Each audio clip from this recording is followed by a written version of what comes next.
l'État.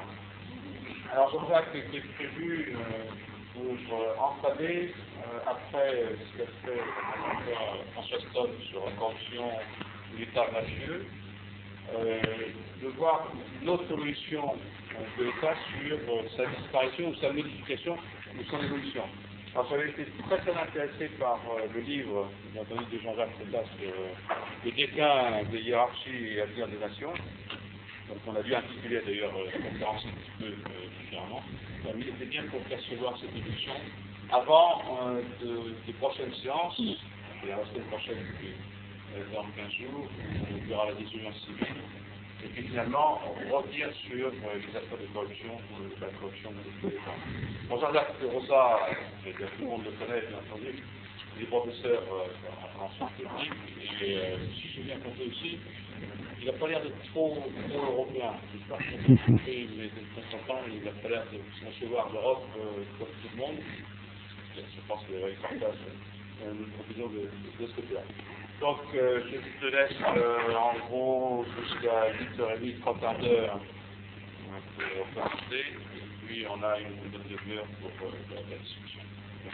Merci beaucoup Bertrand. Donc le sujet que je voudrais aborder et qui découle de celui que j'ai essayé de traiter dans mon livre, c'est celui de l'organisation des systèmes politiques au sens large, qui inclut le problème de l'État comme... Ça ne marche pas ? Comme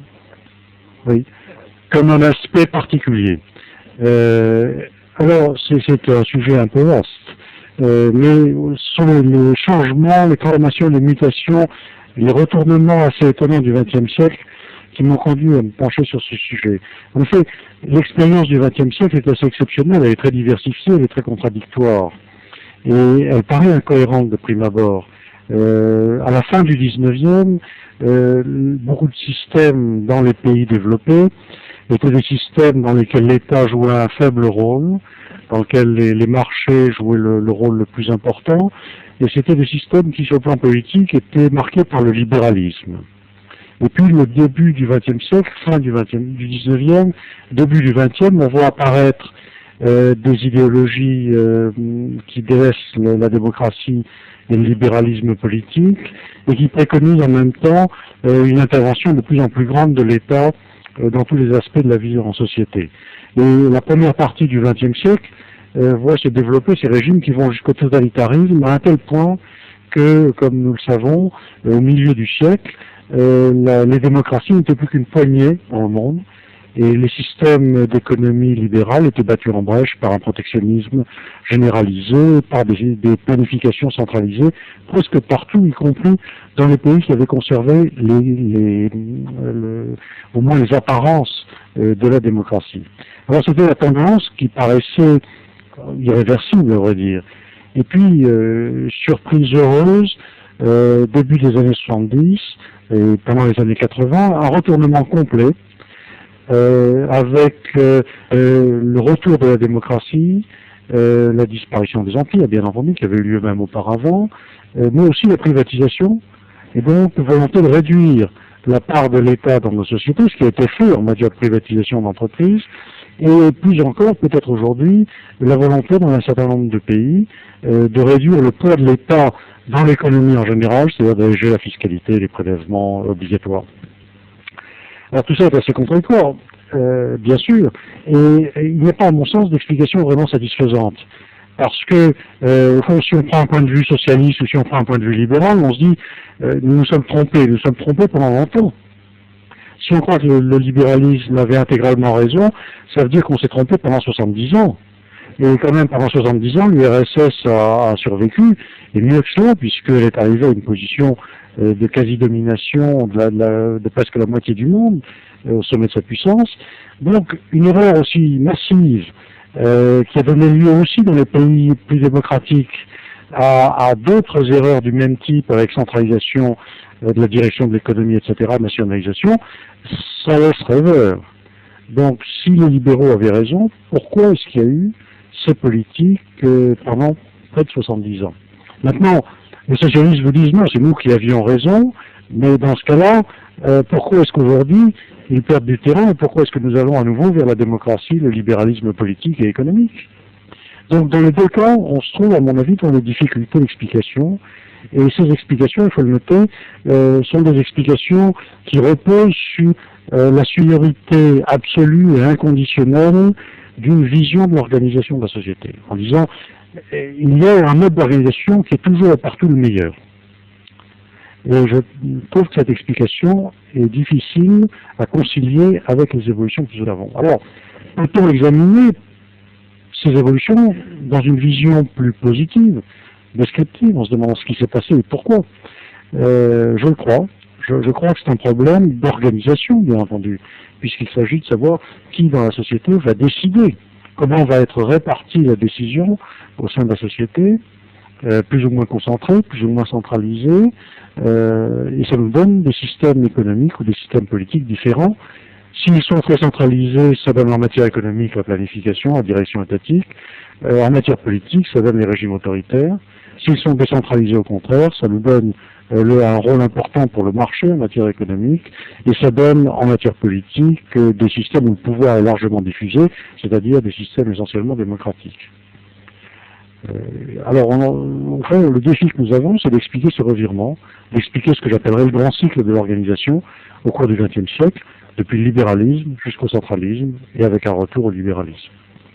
Alors, si nous parlons de système d'organisation en termes économiques, il s'agit d'organisation de la production. Production des biens privés, production des biens publics.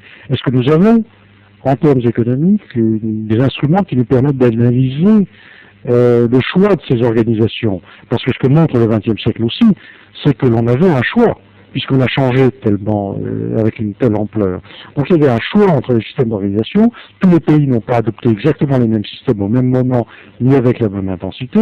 Donc comment peut-on expliquer ces choix? Alors un économiste dirait quels sont les termes du choix et quels sont les coûts relatifs. Mais les choix, je pense qu'on les trouve chez Coase.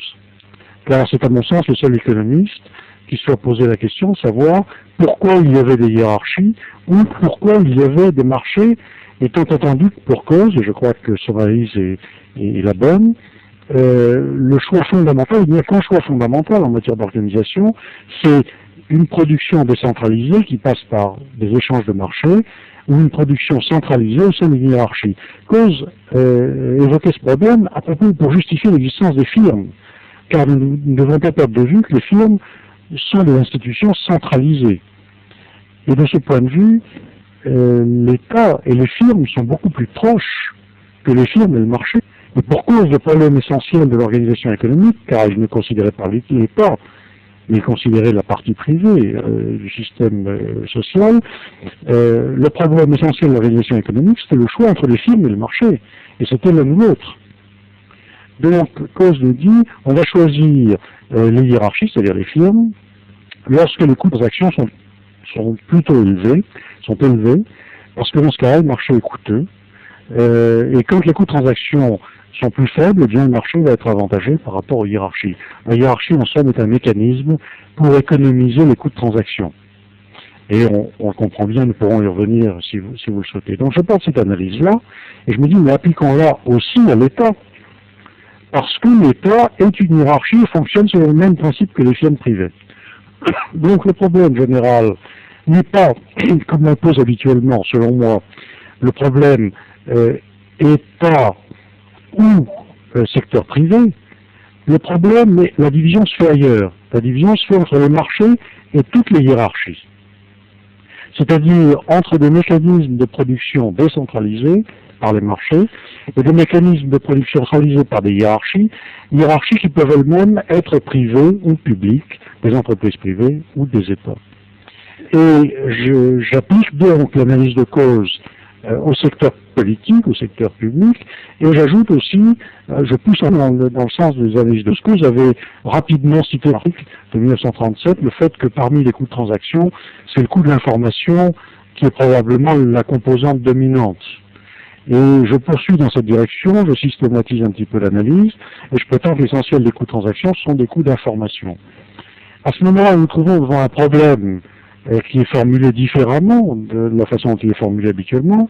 Ce n'est pas appliquer adopter un système idéal qui soit toujours le meilleur, c'est se demander dans quelles conditions des sociétés vont choisir des mécanismes de production décentralisés ou des mécanismes de production centralisés, et cela dépend fondamentalement de l'évolution du coût de l'information, du prix relatif de l'information par rapport à tous les autres biens et services. Et donc ça va me demander, mais que s'est-il passé du côté du coût de l'information qui puisse expliquer les changements majeurs que nous observons au cours du XXe siècle. Et alors là, on trouve des analyses extrêmement intéressantes, une celle de Chandler sur la grande firme, l'apparition et le développement de la firme géante à la fin du XIXe siècle, et prolongée par un auteur qui s'appelle Benninger, qui est un sociologue et conseiller d'entreprise de l'Université de Californie du Sud. Et ces analyses montrent qu'il y a eu à la fin du XIXe siècle une révolution de la productivité, ce que certains appellent la deuxième révolution industrielle, qui a multiplié nos capacités de production de biens et de services, la rapidité des flux de production, et donc cette augmentation soudaine de notre capacité de production et de la vitesse des flux de production a demandé une production parallèle d'informations de plus en plus abondantes pour gérer et contrôler cette production qui, en volume et en rapidité de processus, avait augmenté considérablement. Or, il n'y a pas eu de révolution de l'information à la fin du XIXe siècle, de l'ampleur de la révolution de la production et de la productivité pour les biens et services. Ce qui fait que l'information est devenue relativement rare, relativement. Et Benninger souligne notamment que dans les premières entreprises géantes qui sont développées aux États-Unis, à savoir les entreprises de chemin de fer, cette rareté de l'information a provoqué des catastrophes dans un premier temps. Et donc on a pu surmonter ces difficultés, les accidents de chemin de fer considérables qu'il y a eu au départ, on a pu surmonter ces difficultés en faisant une intégration verticale de ces systèmes, ou une intégration géographique horizontale, c'est-à-dire en intégrant au sein d'une seule hiérarchie toute la gestion de ces réseaux, parce que l'information était extrêmement rare et qu'il fallait l'utiliser judicieusement pour éviter les accidents et les heurts dans le processus de production de services de transport. Donc cette explication est valable pour l'ensemble des industries qui ont connu des progrès de productivité considérables lors de la deuxième révolution industrielle. La conclusion que l'on en tire, si on généralise ces analyses, c'est que la fin du XIXe siècle, à cause de ces progrès de productivité, à cause du retard relatif de la production d'information, était une période de raréfaction relative de l'information. Donc, d'après l'analyse de cause, ça justifie le développement des hiérarchies là où il y avait des marchés. Et je cite dans mon livre un exemple classique qui est donné par Stigler, je crois, qui montre le contraste qu'il y avait dans la production décentralisée de marché et dans la production centralisée. Il prend l'exemple de la fabrication des fusils et revolvers ou autres pistolets à Birmingham en Grande-Bretagne en 1860 et puis dans le système américain à la fin du XIXe siècle. À Birmingham en 1860, il n'y avait pas de fabrique d'armes intégrées. Il y avait des artisans dont certains produisaient les canons, produisaient crosses, certains produisaient les détentes. Et puis il y avait ensuite des artisans monteurs qui réunissaient ces différentes pièces en les achetant aux autres artisans et fabriquaient finalement le fusil ou le revolver. Dans le système américain de la fin du siècle, tout a changé.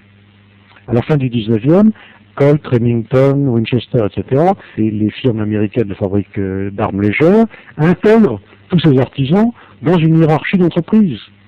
Et désormais, il n'y a plus d'échange de marché entre artisans, il n'y a plus une production décentralisée, mais il y a une production centralisée de fusils et de revolvers dans le système américain au moment de la deuxième révolution industrielle, ce qui illustre bien, je crois, le changement d'organisation qui peut venir de la rareté relative de l'information. Alors, je prétends donc, ça va choquer, je pense, une bonne partie de l'auditoire, que les systèmes centralisés qui sont développés dans toute la première partie du XXe siècle ont répondu simplement à de nouvelles conditions d'optimisation économique. C'est-à-dire qu'il était plus efficace dans cette première partie du XXe siècle d'avoir une centralisation des décisions de production plutôt qu'une décentralisation. Ce que ça veut dire, c'est qu'on remplace partout les échanges de marché par des productions hiérarchiques. Donc développement des grandes hiérarchies d'entreprises notamment et d'entreprises privées. Mais pas seulement. Pas seulement. Parce que l'État est aussi une entreprise. C'est là où j'ajouterai une vision à laquelle je crois de l'État. Je crois que l'État, tout simplement, est une entreprise, c'est une hiérarchie, destinée à produire des services d'une nature particulière au départ, nous savons, le service public. Et j'ajouterai que la nature de l'État, si l'on croit que c'est une entreprise, et je le crois, La nature de l'État n'est pas différente de la nature des autres entreprises. Autrement dit, je ne crois pas qu'il y ait un domaine assigné a priori par nature même à l'État. Toute entreprise est opportuniste. Elle va se développer jusqu'au moment que ses recettes marginales sont supérieures à ses coûts marginaux. Donc, à mon sens, tant que l'État va trouver avantage à augmenter son aire d'intervention, il va le faire, comme une entreprise privée. Et donc, il va déborder sur des activités qui ne sont plus des biens publics. De même, l'entreprise qui, au départ, a un avantage comparatif dans la fabrication des automobiles, si l'occasion est bonne, va se développer aussi dans la fabrication des motos, et peut-être dans celle des autocars, ou des camions. Et pourquoi pas, le jour venu, elle va s'intégrer en aval ou en amont, dans la sidérurgie ou dans la distribution, si les conditions économiques sont bonnes. Et donc, je dirais, l'évolution de l'État, à mon sens, a suivi, dans cette première partie du XXe siècle, exactement en parallèle, l'évolution des entreprises. C'est-à-dire que nous avons eu un développement par croissance interne et externe des États, comme nous avions eu un développement par croissance interne et externe des entreprises privées. Qu'est-ce que ça veut dire croissance interne et externe de l'État? Ça veut dire aire géographique de contrôle, nationalisme et impérialisme, et croissance interne, ça veut dire prélèvement d'une part toujours croissante du chiffre d'affaires de la société dans laquelle il se trouve. Et donc, nous voyons d'ailleurs, c'est non seulement je le pense, mais nous observons que le développement de l'État est parallèle exactement à celui des grandes entreprises. Ce qui fait que opposer le développement de l'État et le développement des entreprises privées, ça n'est jamais qu'opposer deux types de concurrents qui sont de nature profondément semblables. Et par contre, le développement de ces formes d'organisation implique et entraîne une atrophie des marchés. Parce que tous les marchés qui existaient entre les fabricants individuels et artisanaux de Birmingham en 1860 disparaissent. Ils sont intégrés désormais et remplacés par des relations hiérarchiques au sein de la firme, au sein de l'État. Et donc nous voyons que se développe parallèlement le gigantisme et la concentration des grandes industries privées et le gigantisme et la centralisation des États au niveau mondial. Et on voit cela même dans le capitalisme américain, mais on voit très bien dans les capitalismes européens. Les capitalismes européens se sont concentrés dans la première partie du XXe siècle et sont allés vers la cartélisation, vers le corporatisme, c'est-à-dire vers une symbiose avec les autres grandes hiérarchies qui sont les hiérarchies étatiques. Alors, peut-on expliquer maintenant le deuxième retournement, le retournement que nous vivons aujourd'hui? Eh bien, je le crois. Car que vivons-nous en fait depuis les années 60? C'est la révolution de l'information. Qu'est-ce que ça veut dire la révolution de l'information? Il y a la loi de Moore qui montre que le coût des processeurs chute à la verticale, la capacité de multiplier est doublée, je crois, tous les 8 ans, quelque chose comme ça. Les prix s'effondrent, le coût des communications et le coût du traitement de l'information, stockage, calcul, etc., s'effondrent en même temps. L'information devient extrêmement abondante dans la société, ça n'a été construit, tout le monde l'a dit. Mais qu'est-ce que ça veut dire économiquement? Ça veut dire que le prix relatif de l'information par rapport à celui des biens chute. Or, reprenons cause. Si les coûts de transaction, c'est-à-dire le coût de l'information, chute, eh bien dans ce cas-là, on va avoir davantage de cours au marché et atrophie des hiérarchies. Et qu'est-ce que nous voyons? Atrophie des hiérarchies. Les entreprises privées s'atomisent, la taille moyenne des entreprises diminue partout depuis 30 ans, aux États-Unis, en Allemagne, en Grande-Bretagne et en France. Il y a externalisation d'une partie des activités d'entreprise, respécialisation, c'est-à-dire on revient au métier de base et on se sépare des activités annexes. Pourquoi? Parce qu'elles ne sont plus rentables. Donc on se recentre sur son métier principal, celui qu'on sait le mieux faire, on se débarrasse des activités annexes, et que font les États? La même chose. La même chose. Ils privatisent. C'est-à-dire qu'ils se débarrassent de toutes les activités annexes. L'État français estime qu'il n'est plus rentable ou pas intéressant de fabriquer désormais des véhicules automobiles, d'extraire de la potasse, voire actuellement de fabriquer de l'électricité ou de transporter des passagers en avion. Et donc il se recentre sur son métier de base, c'est-à-dire quoi, ce dans quoi il est, là où se trouve son avantage compétitif, comparatif, c'est-à-dire les biens publics et les transferts. Et donc on voit que ce mouvement est général et se produit en parallèle dans les entreprises privées et dans les entreprises politiques, dans les États. Alors ceci amène en même temps à un développement des marchés, Bien entendu, si vous contractez les hiérarchies, les marchés se développent. Et donc nous avons une explication à la fois de ce qui se passe dans le secteur purement, ce qu'on appellerait entre guillemets productif. Je crois personnellement que l'État est productif. Mais disons dans le secteur privatif et puis dans le secteur public ou politique, nous avons à nouveau un parallélisme dans les évolutions des hiérarchies publiques et privées, et nous avons opposition entre l'évolution des hiérarchies et l'évolution des marchés. Donc je crois que nous expliquons assez bien par la révolution de l'information ce qui est en train de se passer aujourd'hui. Alors, conséquence de cela, eh bien je prétends que les caractéristiques profondes de nos systèmes sur le plan politique et idéologique découlent de ces mouvements d'organisation. Habituellement, on nous présente le problème comme un combat des idéologies. On a les bonnes idées au départ, on se bat contre ceux qui ont les mauvaises idées, et on espère qu'on va triompher un jour, et que les idées vont pouvoir s'incarner dans une organisation. La démarche est inverse. Je dis, il y a des organisations qui sont optimales en fonction des conditions de prix relatifs à un moment donné. Tous les systèmes vont adopter l'organisation qui est la meilleure point de vue de la productivité à un moment donné, mais ensuite, les idéologies vont correspondre au système qu'on a choisi. Je m'explique. Si vous êtes sur un marché, quelle idéologie doit-on avoir?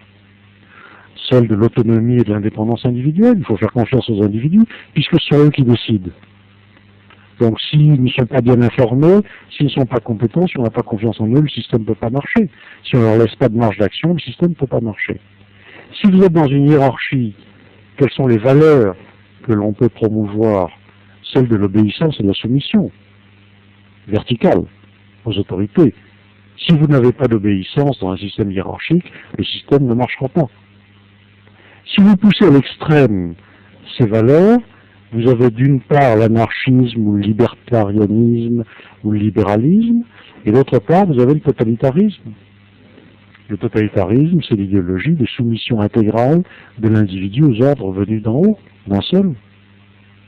Et donc je prétends que les caractéristiques politiques que nous avons observées avec étonnement au cours du XXe siècle, et avec désolation, sont des caractéristiques qui découlent de choix efficients en matière d'organisation de la production.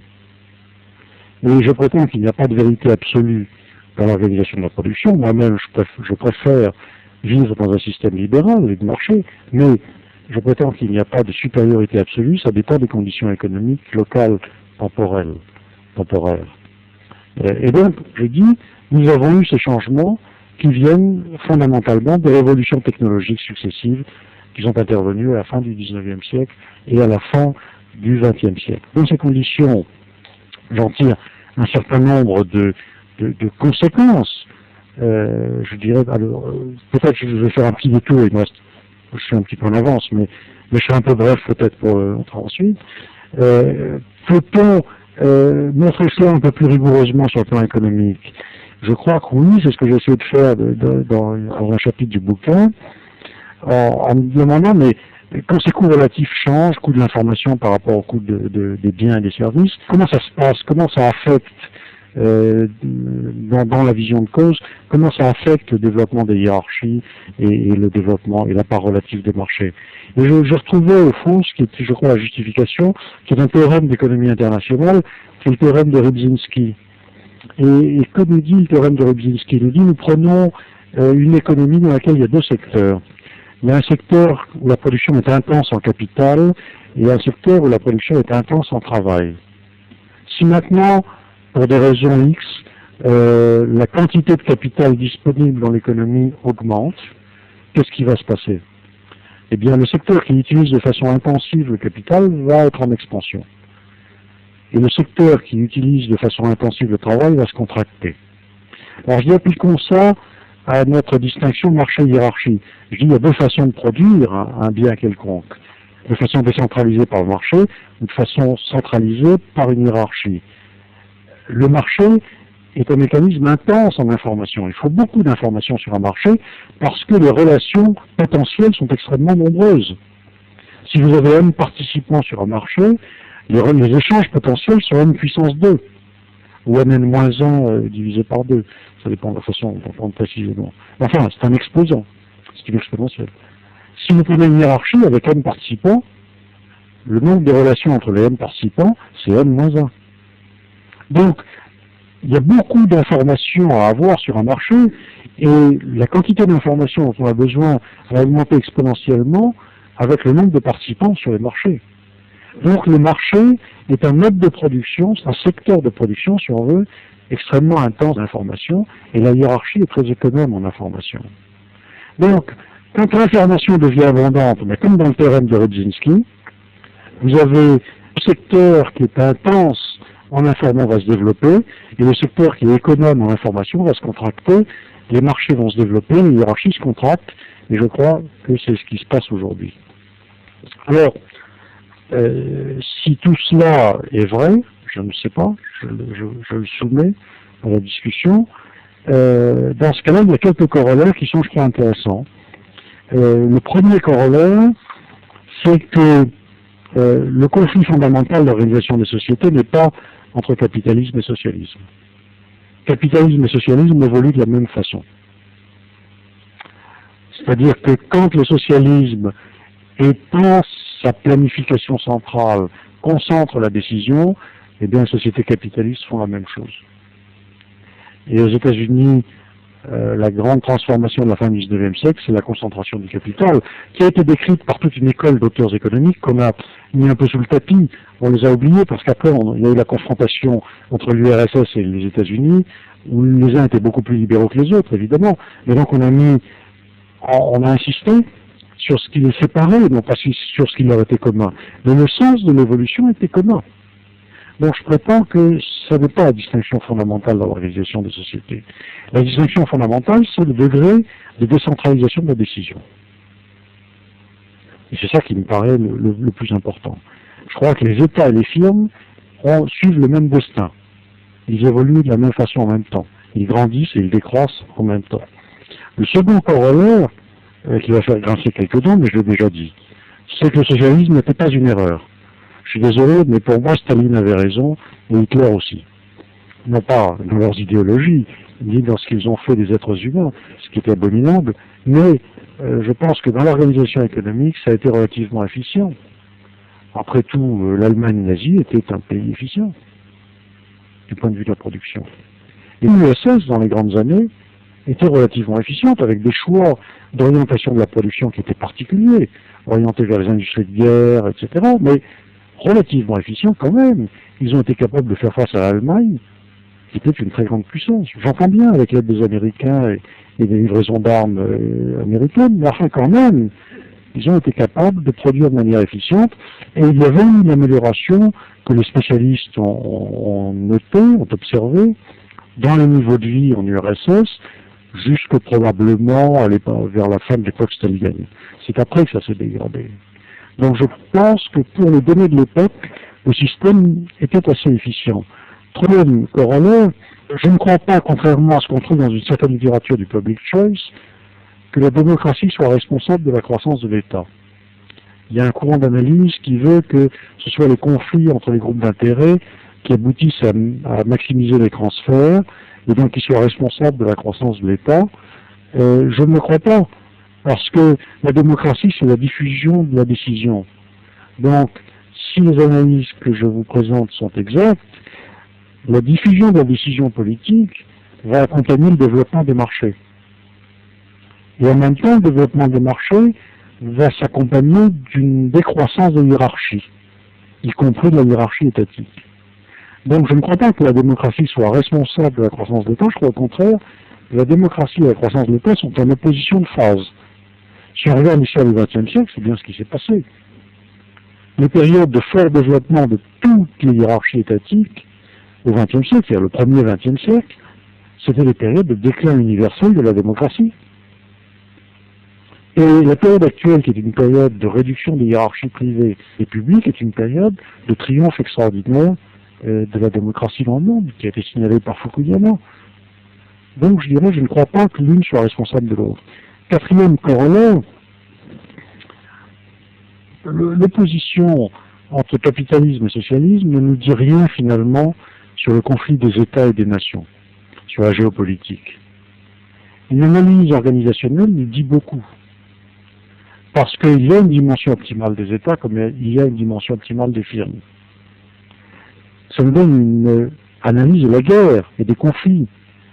Quand il y a croissance de la dimension optimale des États, comment est-ce qu'un État peut augmenter sa dimension quand elle est de façon optimale en croissance? Comme les entreprises. Ou bien vous touchez de nouvelles clientèles, ou bien vous vendez davantage de produits et de services à votre clientèle existante.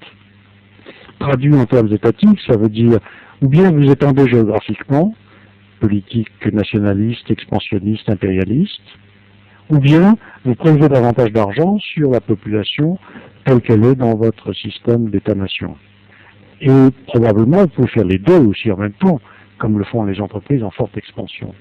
Or, quand vous avez deux États qui sont en expansion, et plus encore, quand tous les États du monde sont en expansion de leur dimension optimale, qu'est-ce qui va se produire? Il va se produire une rivalité pour le contrôle de territoire aux frontières. Alors je prétends que cette rivalité ne peut se résoudre que par la guerre.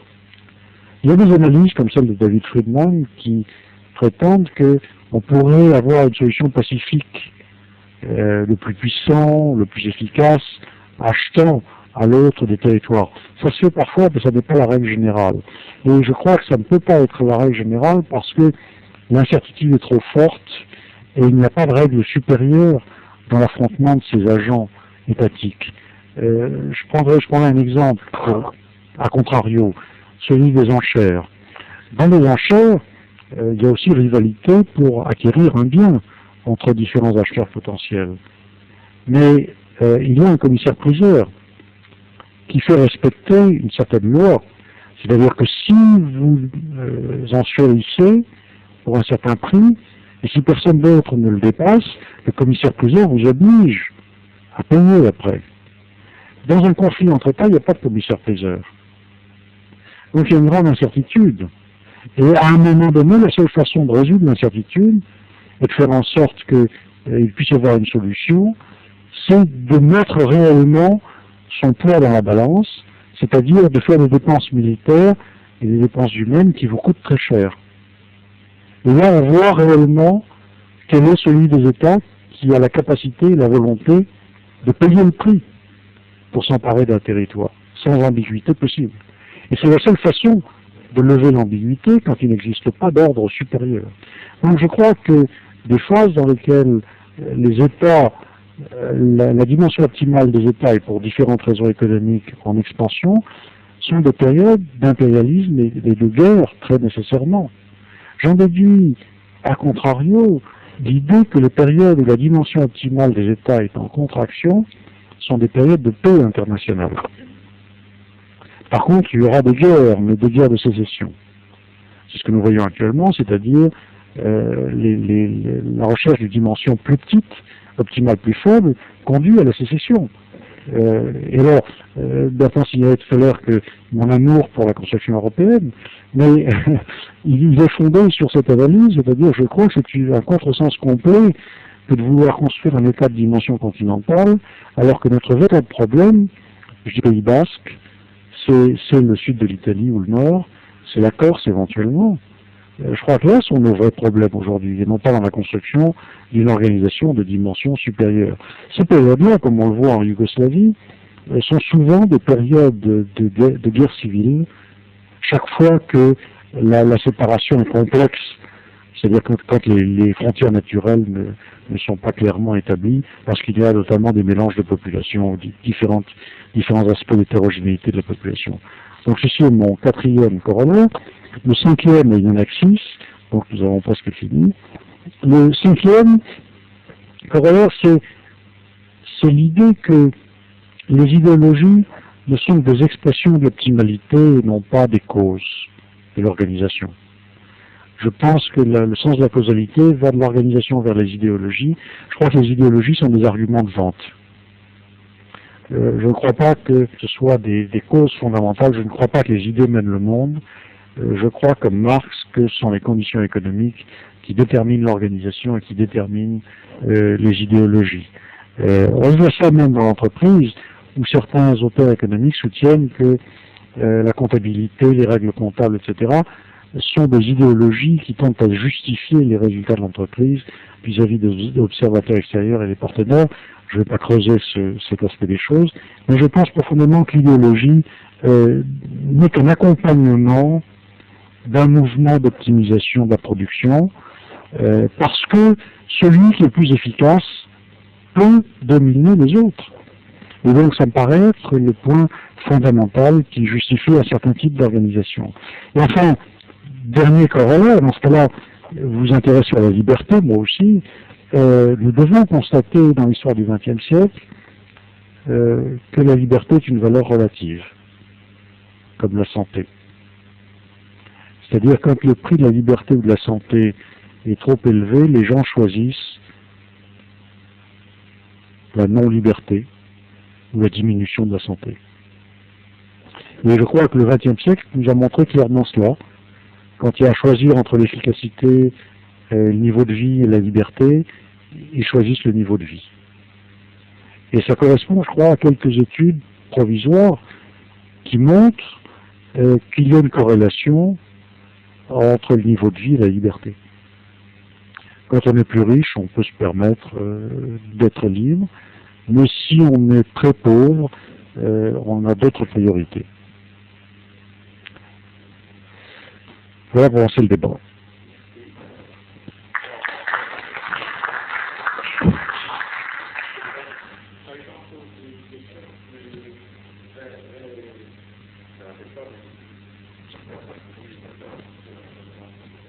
D'accord.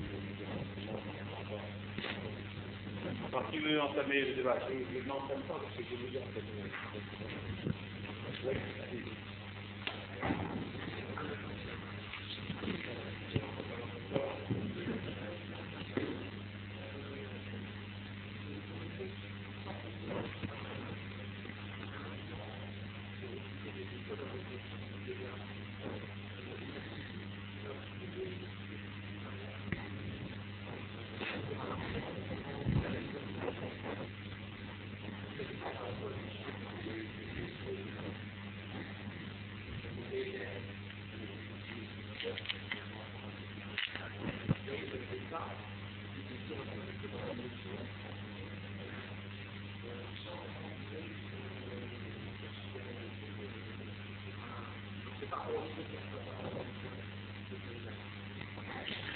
Donc la question est celle de la qui tient au fait que les entreprises soient en concurrence alors que l'État soit en monopole. Il n'aurait donc pas approuvé sa supériorité dans une compétition. Mais je n'en suis pas sûr. Je n'en suis pas sûr parce que vous avez des entreprises qui sont pas en situation de monopole, d'une part. Et d'autre part, les États sont en concurrence permanente. Ou en tout cas, les dirigeants des États sont en concurrence permanente. Ils sont en concurrence d'abord avec les entreprises à l'intérieur d'un État-nation, à l'intérieur d'une économie nationale, puisqu'il y a des débats, quand il reste une possibilité de décision, il y a des débats sur la place que doit occuper l'État, sur le niveau des impôts. Et par conséquent, l'État est soumis à certains contrôles. Et je prétendrais même que dans des dictatures, l'État n'est pas à l'abri, ou les dirigeants de l'État ne sont pas à l'abri d'une certaine concurrence. Je crois qu'Olson a développé cet argument, parce que même si vous êtes un dictateur, vous pouvez être renversé par un autre candidat dictateur dans votre pays.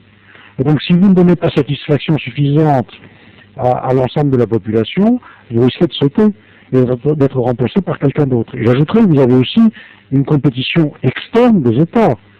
Si vous êtes en phase, par exemple, d'expansion des États, en phase de confrontation militaire, vous avez besoin d'avoir une certaine efficacité face à vos compétiteurs, sinon vous allez perdre la guerre. Donc je crois que il n'est pas tout à fait exact, et même pas exact du tout peut-être, de dire que les États ne sont pas en concurrence. Les États et les gouvernements, c'est-à-dire leur conseil d'administration ou leur président, sont en concurrence permanente. Et ils sont soumis aux lois de la concurrence comme les entreprises.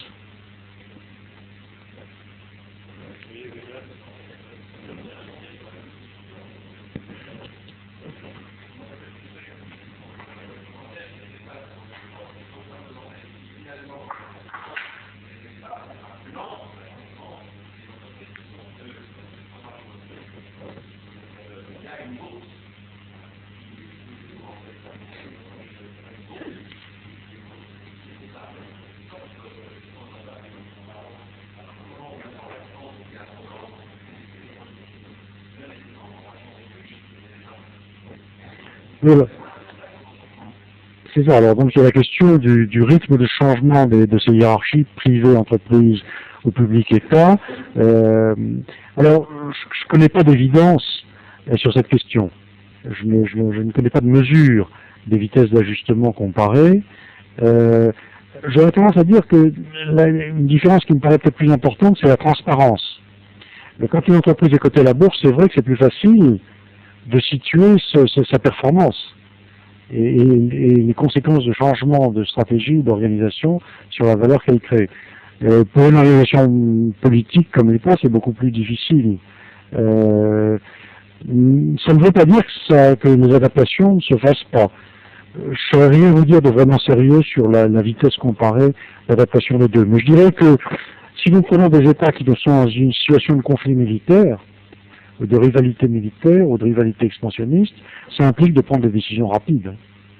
Et je crois qu'on voit que dans ces circonstances-là, les États sont aussi capables de prendre des décisions rapides. D'ailleurs, ce qu'il faut noter historiquement, c'est que les hiérarchies se sont imposées initialement depuis qu'il existe civilisation, particulièrement dans le domaine militaire. Et le domaine militaire est un domaine où il faut prendre des décisions rapides et cohérentes. Et donc, les hiérarchies publiques, les États, les premiers États qui sont développés sur des problèmes militaires et de défense ou de sécurité, devaient faire face à une prise de décision rapide en information imparfaite. Donc, je ne suis pas certain, je n'affirmerai pas ni dans un sens ni dans l'autre, mais je ne suis pas certain que les États soient systématiquement beaucoup plus lents que des entreprises privées.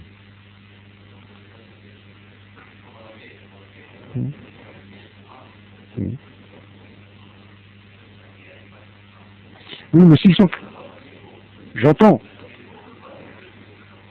bien, mais s'ils sont capables de prendre des décisions rapides en situation de guerre, c'est qu'ils sont capables de prendre des décisions rapides. Ils sont capables, je ne dis pas qu'ils le font, ils sont capables.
je répète la question, donc il y a les deux questions, à savoir, les sociétés ne seraient pas en mesure d'influer sur l'idéologie, au fond, des personnes, alors que l'État aurait tous les moyens pour affecter l'idéologie des personnes, et d'autre part, le secteur privé n'aurait pas une concentration élevée, et en tout cas pas comparable à la centralisation qui existe au sein de l'État.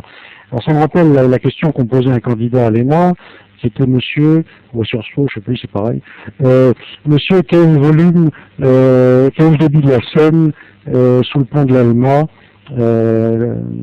et le candidat rétorque, quel jour et à quelle heure. Ça, c'est pour répondre à la question sur la concentration. Je veux bien, je n'ai jamais dit que le système du capitalisme américain avait été, à un moment quelconque de son histoire, aussi centralisé que le communisme russe. Il reste des différences de niveau. Ce que je dis, ce qui va dans votre sens, ce que je dis, c'est que les évolutions étaient parallèles. Que dans le temps, la concentration se produisait dans tous les systèmes et la déconcentration se produisait dans tous les systèmes. Donc je suis d'accord avec ce que vous dites sur la décentralisation ou la non-concentration du système de production privée aujourd'hui. Mais prenez l'Allemagne nazie, prenez le Japon impérial, prenez même la France dans les années 30 ou à l'issue de la guerre. Nous avions là des systèmes de production qui, à mon sens, étaient beaucoup plus centralisés. Et aujourd'hui, nous évoluons au contraire dans le sens d'une décentralisation. Mais nous ne sommes pas les seuls. La Russie également. Donc je suis d'accord avec vous en disant il peut y avoir des différences importantes entre les systèmes et les nations, entre le privé et l'État, mais le sens de l'évolution est commun et répond aux nécessités, à mon avis, de l'organisation.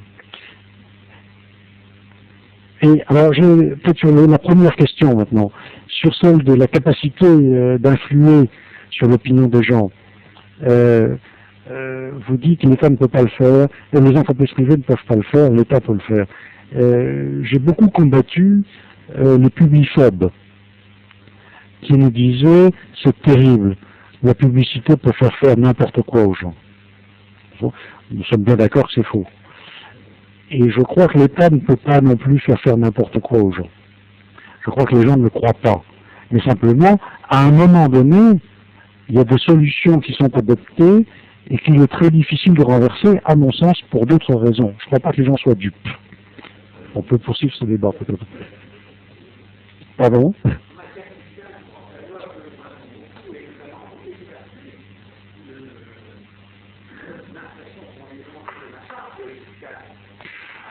Attends.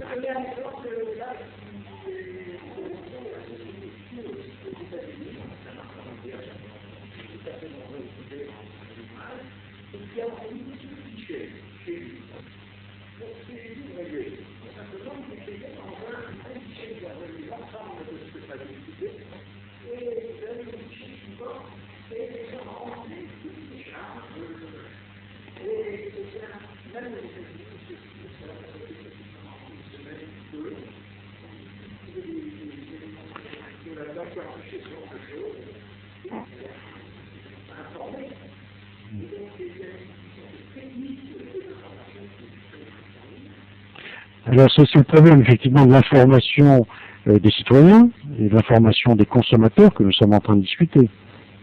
J'ai du mal à comprendre pourquoi les consommateurs seraient bien informés et les citoyens ne le seraient pas. Ça m'échappe un petit peu. Alors, en économie, nous avons l'habitude de partir de l'hypothèse de l'homme rationnel.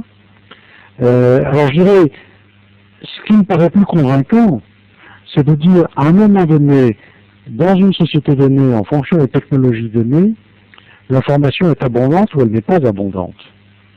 Mais n'importe quel Français peut savoir facilement, peut-être ça ne l'intéresse pas, mais en tout cas il peut savoir facilement que les prélèvements obligatoires sont de l'ordre de 54 ou 55%.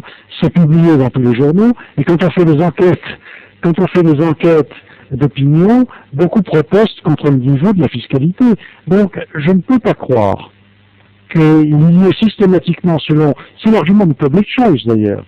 L'argument du public choice vous dit, mais comment les gens se comporteraient totalement différemment en politique, la façon dont ils se comportent dans leur vie économique et privée? Non. C'est très difficile à expliquer. Donc je dis, si nous faisons l'hypothèse, et je crois que nous l'avions tous, plus ou moins, que dans les comportements économiques et privés, les individus sont raisonnablement informés quand ils le veulent, je dirais, j'aurais tendance à penser la même chose en matière politique.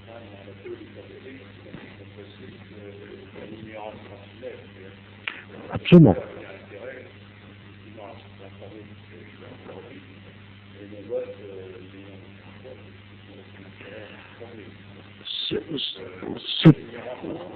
C'est un argument qui peut jouer. Mais globalement, dans une société, à un moment donné, l'information existe ou elle n'existe pas. Elle est abondante ou elle est rare.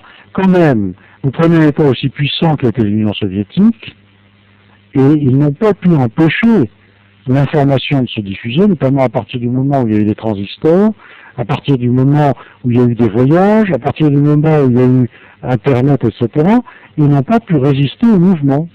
Donc je crois que l'information, quand elle est abondante, finit par se diffuser comme tout ce qui est abondant. Alors, je vois,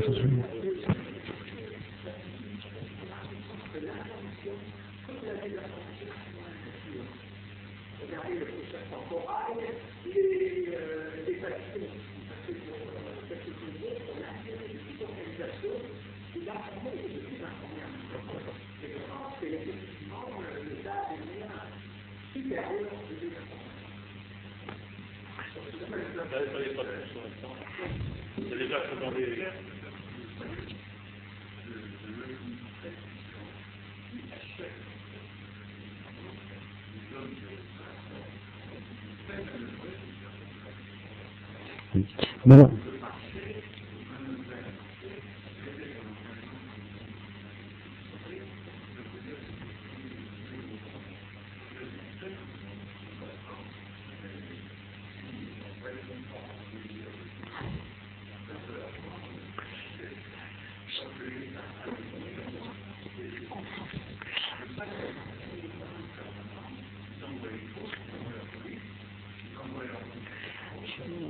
Écoutez, l'argument de la toute-puissance de l'État en matière d'information me semble se heurter au fait. Si vous faites l'hypothèse que l'État est tout-puissant, alors pourquoi y a-t-il jamais d'évolution de l'État? Pourquoi y a-t-il eu la privatisation? Il y a eu toute une époque où les États étaient partisans de secteurs publics très importants. Alors, s'ils étaient leur intérêt et s'ils étaient capables de manipuler l'information, jamais il n'y aurait eu nulle part de privatisation ni de diminution du rôle de l'État.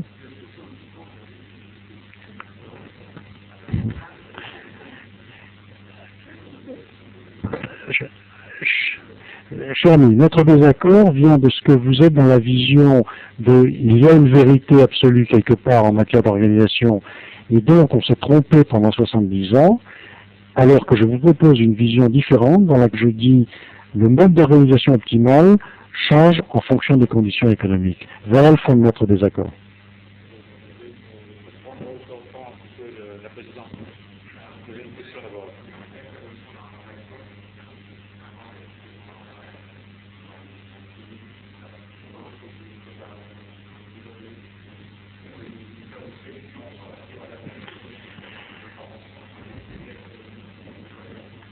Alors c'est donc la question, que peut-il se passer si ces analyses expliquent qu'est-ce qui peut se passer, notamment en fonction de l'évolution de l'information.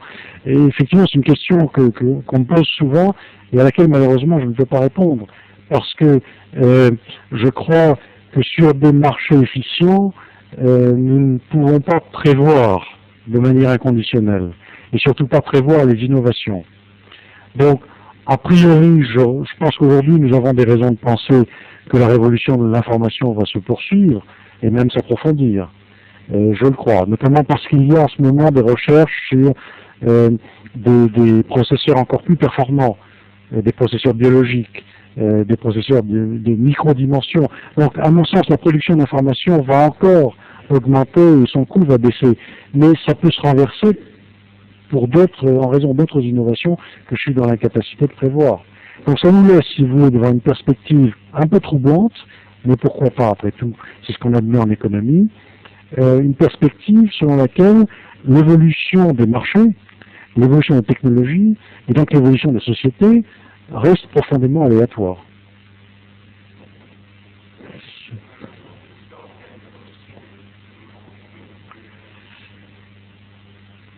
qui compte, si vous voulez, c'est le coût relatif de l'information.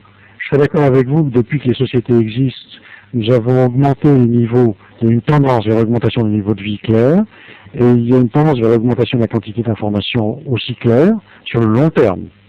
Je suis bien d'accord. Mais à un moment donné, le choix qui peut se faire entre la décision décentralisée et la décision centralisée ne se fait pas sur des niveaux absolus, mais sur des niveaux relatifs, sur le type d'information par rapport à la production. Et ça, à mon sens, c'est aussi difficile à prévoir que l'évolution des prix boursiers sur le monde, à un horizon qui ne soit pas immédiat.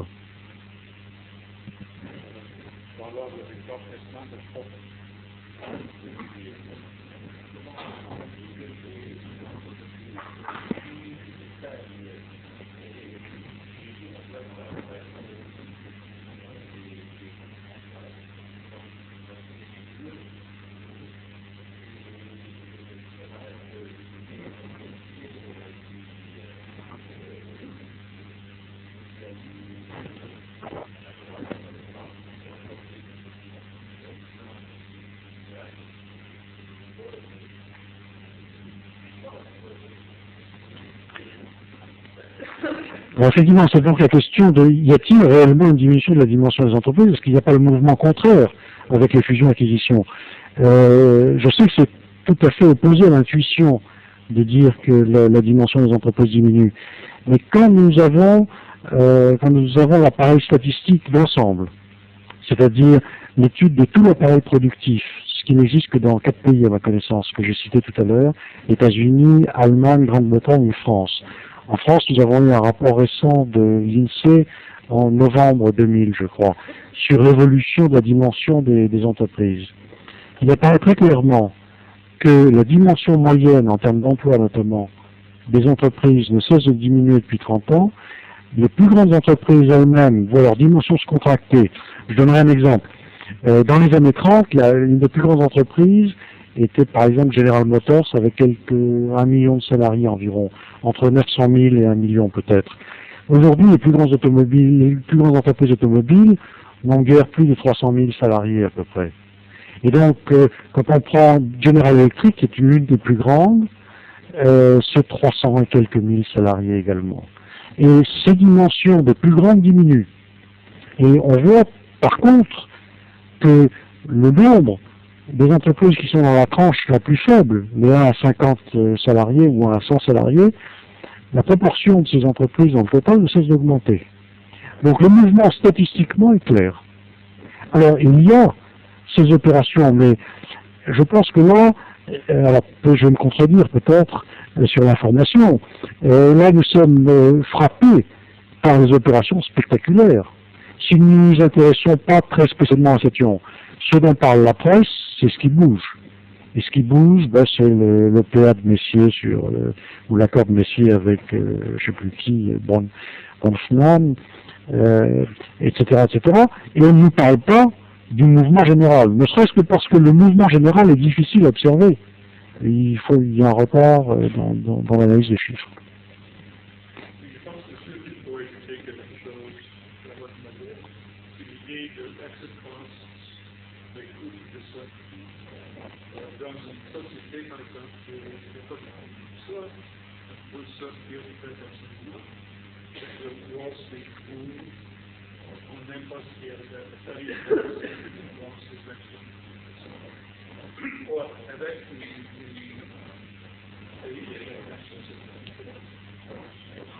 et donc, il faut faire une distinction entre les calculs. Par exemple, il y a des trucs géographiques qui sont moins denses dans les états fédérales et les états. Et donc, vous idées que hard work des états fédérales. À part de ça, il y a avec, par exemple, l'Internet. On doit voir que ça va être plus facile de dire plus de concurrence entre les pays. Par exemple, aux États-Unis, il n'y a pas de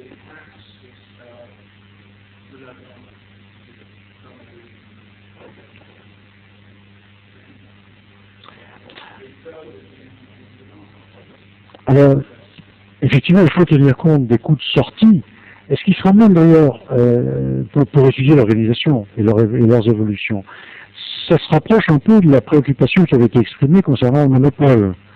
Il est clair que l'État est une entreprise d'extraction de rente et qui essaie d'exploiter les citoyens en tirant le maximum possible de rente de ces citoyens, je ne le conteste pas.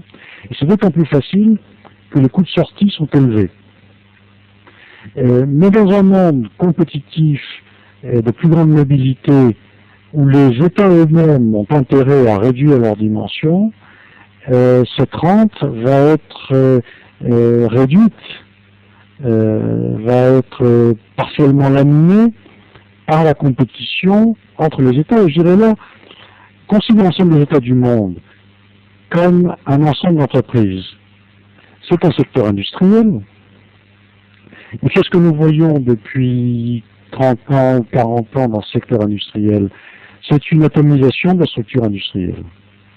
Nous étions, lors de la guerre froide, dans un quasi-duopole mondial, au moins à travers des alliances. C'est-à-dire qu'il y avait deux grands rassemblements, deux grandes alliances, deux grands conglomérats d'États qui s'affrontaient. Depuis, nous avons une atomisation. Le nombre des États a considérablement augmenté. Il y avait peut-être en 1945, selon les décomptes, entre 45 et 74 États dans le monde. Aujourd'hui, il y en a 200. Tous les empires ont explosé, les États sont eux-mêmes de plus petites dimensions, comme les entreprises. Traduit dans le langage de l'économie industrielle, c'est un phénomène de changement de la structure compétitive. On passe de situation de cartélisation à une situation de compétition. Dans ce cas-là, les coûts de sortie vont diminuer, me semble-t-il. Et on l'évoquait sur le plan intellectuel ou de l'information avec Internet, mais c'est aussi vrai avec le déplacement des touristes et la mobilité accrue de tous les individus dans le monde.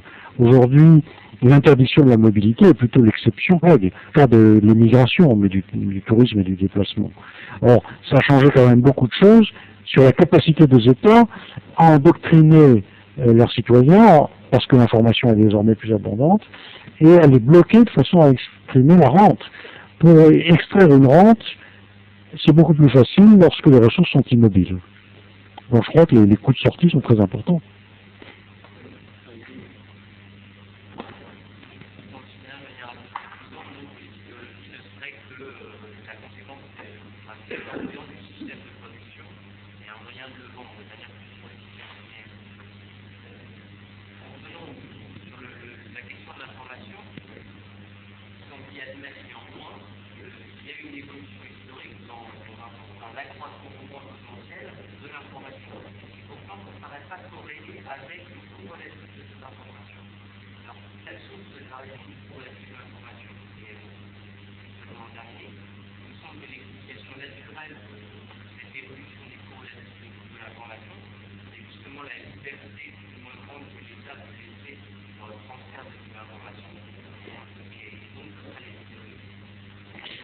Effectivement, donc c'est la question, pourquoi y aurait-il à la fois augmentation de la quantité totale d'informations et que ce soit indépendant de l'évolution du coût relatif de l'information.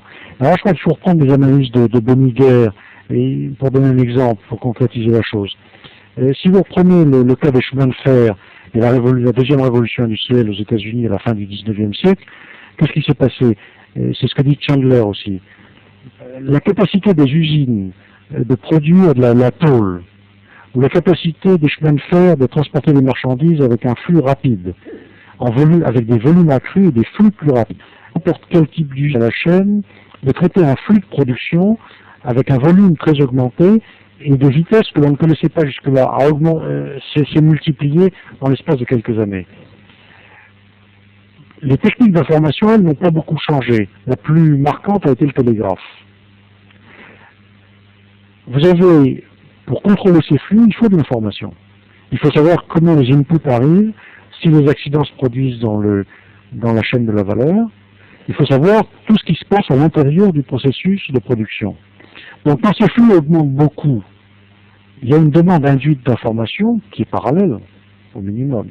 Si votre technologie de l'information ne change pas aussi rapidement que votre technologie de la production, les quantités relatives vont être transformées et donc les coûts relatifs vont changer. Et c'est ça qui affecte le choix, à mon sens, entre centralisation et décentralisation. C'est que si l'information devient relativement plus coûteuse par rapport à des processus de production qui ont eux-mêmes changé, il faut l'économiser, vous n'avez pas le choix. Or, la hiérarchie, ça économise beaucoup d'informations par rapport au marché. Vous n'avez pas à tâtonner, vous n'avez pas à identifier les interlocuteurs, les échangistes possibles. Vous arrivez dans un système hiérarchique où chacun est déjà à sa place et sait ce qu'il a à faire et n'a juste qu'à recueillir les décisions qui ont été prises par l'échelon supérieur. Dans une hiérarchie, il suffit que le sommet de la hiérarchie dispose d'une certaine information pour la répercuter ensuite. Sur un marché, il faut que chacun acquiert l'information. Donc là, les demandes d'information sont très très différentes. Et je crois que ça explique pourquoi c'est le coût relatif. C'est l'abondance relative de l'information, non pas l'abondance absolue, qui compte dans ces choix d'organisation.